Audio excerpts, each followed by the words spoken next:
अफगानिस्तान के विदेश मंत्री आमिर खान मुत्तकी 9 अक्टूबर से एक हफ्ते की यात्रा पर दिल्ली पहुंचे थे।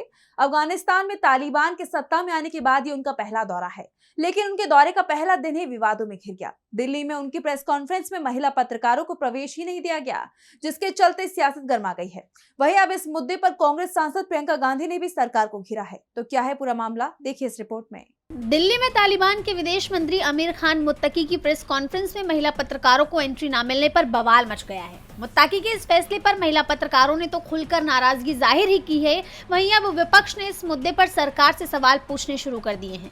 बड़ी बात तो यह है कि देश में ये विवाद उस वक्त छिड़ा जब विपक्ष पहले से ही आरएसएस और बीजेपी पर अक्सर महिला विरोधी होने के आरोप लगाता आ रहा है, और अब मोदी सरकार में केंद्रीय मंत्री एस जयशंकर की मौजूदगी में दूसरे देश के सत्ताधारी ने जब महिला पत्रकारों की एंट्री बैन की, उस पर सरकार की चुप्पी या कोई एक्शन न लेना विपक्ष के इन आरोपों को और बल देने का काम करता है।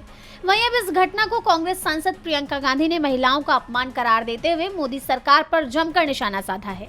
एक्स पर उन्होंने मोदी को टैग करते हुए लिखा, प्रधानमंत्री मोदी, कृपया तालिबान के प्रतिनिधि के भारत दौरे पर आयोजित प्रेस कॉन्फ्रेंस से महिला पत्रकारों को हटाए जाने पर अपनी स्थिति स्पष्ट करें। यदि महिलाओं के अधिकारों के प्रति आपकी मान्यता एक चुनाव से दूसरे चुनाव तक अपनी सुविधानुसार दिखावा मात्र नहीं है, तो फिर भारत की कुछ सबसे समक्ष महिलाओं का अपमान हमारे देश में कैसे होने दिया गया, जबकि महिलाएं ही इसकी रीढ़ और गौरव हैं। महिला पत्रकारों के बाद फीमेल पॉलिटिशियन ने भी इस मुद्दे पर सरकार के खिलाफ मोर्चा खोल दिया है। सिर्फ प्रियंका गांधी ने ही नहीं, बल्कि टीएमसी सांसद महुआ मोइत्रा ने भी केंद्र सरकार और विदेश मंत्री एस जयशंकर पर तीखा हमला बोला। उन्होंने कहा, हमारी सरकार ने तालिबान के विदेश मंत्री आमिर मुत्तकी को महिला पत्रकारों को बाहर रखने और पूरे प्रोटोकॉल के साथ भारतीय धरती पर केवल पुरुषों के लिए प्रेस कॉन्फ्रेंस आयोजित करने की इजाजत कैसे दी? एस जयशंकर ने ऐसा करने की हिम्मत कैसे की, और हमारे कमजोर रीढ़ विहीन पुरुष पत्रकार उस कमरे में क्यों रुके रहे? प्रेस कॉन्फ्रेंस में महिलाओं का ना होना बड़े सवाल खड़े कर रहा है। इस मुद्दे पर ये सवाल तो उठ ही रहे हैं कि सरकार ने इस पर अभी तक कोई प्रतिक्रिया क्यों नहीं दी। साथ ही अफगानिस्तान में महिलाओं की स्थिति का अंदाजा भी लगाया जा रहा है।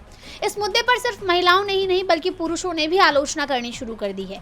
कांग्रेस नेता पी चिदम्बरम ने प्रेस कॉन्फ्रेंस में महिला पत्रकारों की एंट्री बैन के बाद जो पुरुष पत्रकार मौजूद रहे, उन्हें नसीहत देते हुए कहा, मुझे इस बात पर हैरानी है कि अफगानिस्तान के मंत्री आमिर खान मुत्तकी की प्रेस कॉन्फ्रेंस में महिला पत्रकारों को शामिल नहीं किया गया।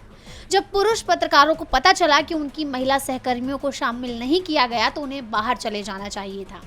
इस विवाद ने राजनीतिक हलकों में हलचल मचा दी है। विपक्ष पहले भी सरकार पर महिला विरोधी होने के आरोप लगा चुका है, और अब इस घटना के बाद सरकार एक बार फिर विपक्ष के निशाने पर आ गई है। सरकार पर सवाल उठ रहे हैं कि एक तरफ तो सरकार तमाम माताओं बहनों को बढ़ावा देने की बात करती है, वहीं दूसरी तरफ अपनी ही देश में जब कोई बाहरी आकर महिलाओं की एंट्री पर रोक लगाता है तो सरकार उसका स्वागत करती है। इसे सरकार का दोहरा रवैया करार दिया जा रहा है। अब देखने वाली बात ये होगी कि सरकार इस मुद्दे पर कोई एक्शन लेती भी है या नहीं। डीबी लाइव की रिपोर्ट।